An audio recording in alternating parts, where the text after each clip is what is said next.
Hey, how's it going, everybody? Welcome to Arc Basics, a show where we break down the ABCs of how to start an arc, how to accomplish things, how to achieve things, how to be the best you possibly can be. That's right, we're going with the full ABCs of arc. A for arc, B for basics, C for, well, whatever you want it to be. C can be anything. Hey, how's it going, everybody? Welcome back to Arc Basics, and today what we're going to be talking about is one of the best early game dinos that you can get. Now, it's not the lowest early game dino that you can get, like the Parasaur or maybe even the Raptor, but once you get up to about level 30, these guys are absolutely phenomenal, especially up in, then they'll last you until you get into your 60s sometimes, maybe even a little bit higher. All depends on how good of a quality one you want, or the one that you can find at the time. Now, we're talking about the Iguanodon. These guys, they will not only get you from point A to point B in probably one of the easiest and best ways to do it, besides a flyer. These guys, they can run forever without running out of stamina. They can pick up a bunch of berries for you and then instantly turn them into seeds. They can traverse just about any ground navigation that you'll need because they have this phenomenal jump ability. They are really, really good. So let's talk about the Iguanodon and how to tame it, how to get it, and what all it can do once you actually have one in your dino camp. All right, so what these guys, they're actually relatively easy to tame early on. So we don't need any kind of, fancy stuff like the long neck or even a crossbow if you don't want to. I mean, granted, they are high enough level where you can have a crossbow at the time, but it's not really necessary. You can use a bow on these guys. It's pretty easy, but you will need trank arrows. Using a slingshot or a club against these guys, it's not ideal because these guys, they fight back and they're pretty quick. So, yeah, if you're going to use a slingshot on these guys, just be warned. They're not like an Anki, which you can take out with a slingshot. These guys, they're fast, or faster, and they will be able to get you just about anywhere you go. So, use caution when using slingshots. All right, now when you're hunting down these guys, one of the easiest things that you can actually possibly use is a bola, because they are definitely within the bola range of dinos. There's some that are just barely out of reach, and these guys, they're kind of like the top end of what a bola will actually hit. So, all right, just be warned that things bigger than an Iguanodon generally can't be bolaed, but Iguanodons totally can. All right, let's go find an Iguanodon, and let's put all this stuff to the test. Let's also put... Oh, I already did that. Okay.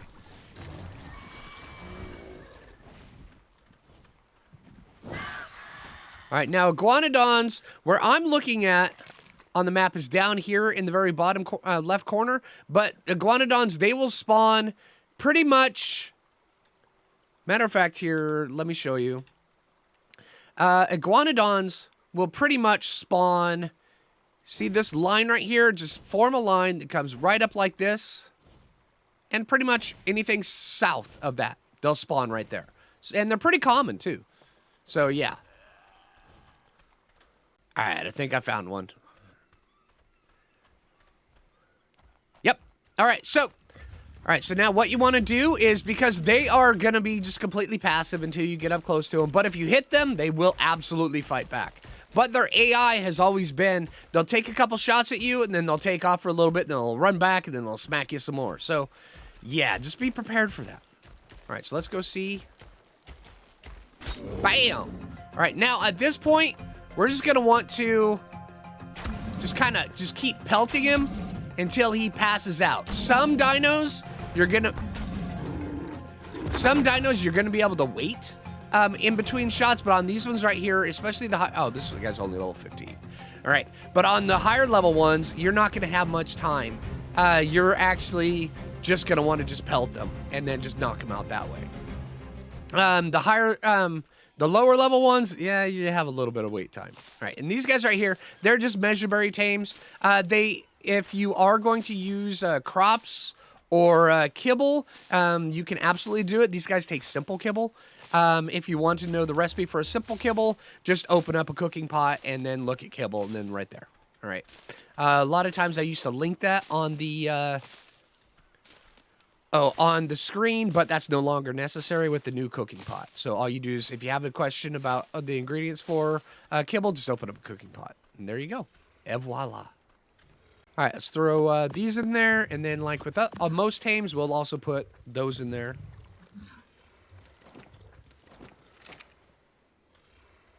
Yeah, he's probably going to need a few more berries. All right, now this guy is up. All right, so let's take him back over to our area. And then when you're crafting the saddle on these guys, it's actually pretty dang easy. Now, here, let me show you. Whoop. It helps if I spell it properly. All right, so yeah, Iguanodon saddle right here. It's tamed. It's learned at level 30, which is really easy, and it's only 50 fiber, 80 hide, and 15 wood. I mean, it doesn't get much easier than that, especially at level 30. So yeah, I mean, you should have access to hide, definitely access to wood, and most certainly access to fiber. Really?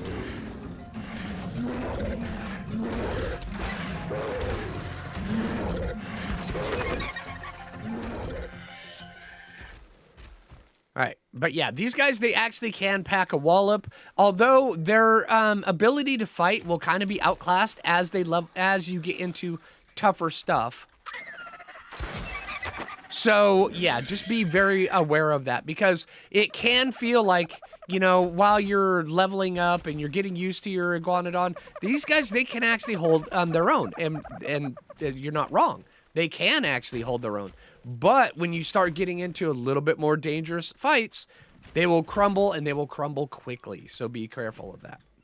All right, so making the Iguanodon saddle, super easy. Let's see, bam, bam, bam, and there we go. All right, once you have your Iguanodon saddle,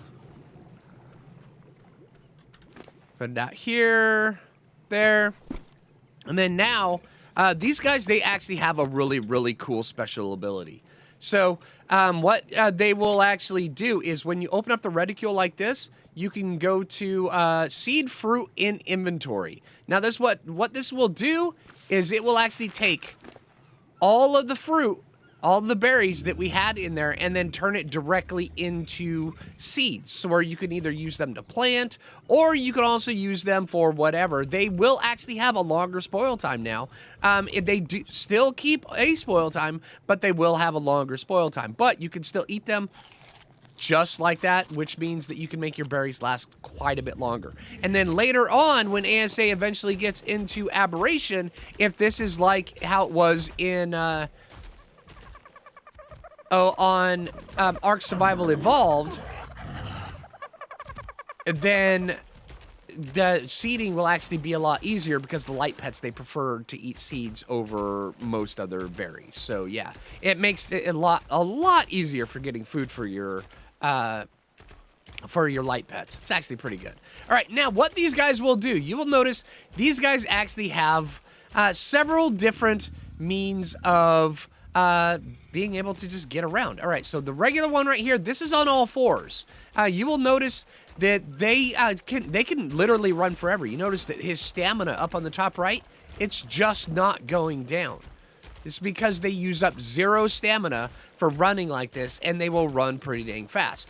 Now, if you right click, then you will go into just the 2-legged stance. And in this right here, they'll go slower, they'll turn a lot quicker, but they will also start going through that stamina. But in this stance right here, they can actually attack, and they do a pretty decent attack. They've got some good reach on them.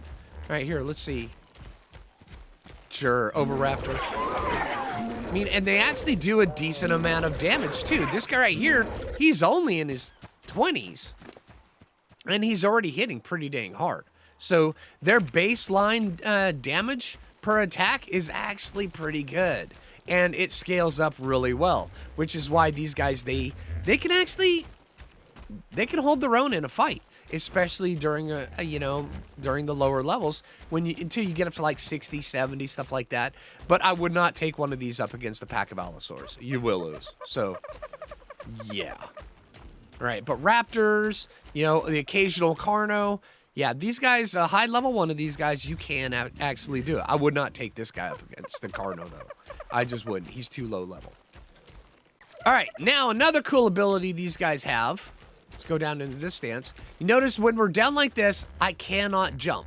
You just can't jump in this stance. But when you go up like this, you have this amazingly high jump that you can use to get just about anywhere you want to. It's really cool, especially in ASA, because in ASA there's a lot more actually places for your feet to connect and you to be able to Skyrim your way up certain things. So pay very, very close attention to, you know, what you can get up to with an Iguanodon. You'd be kind of surprised. So, yeah.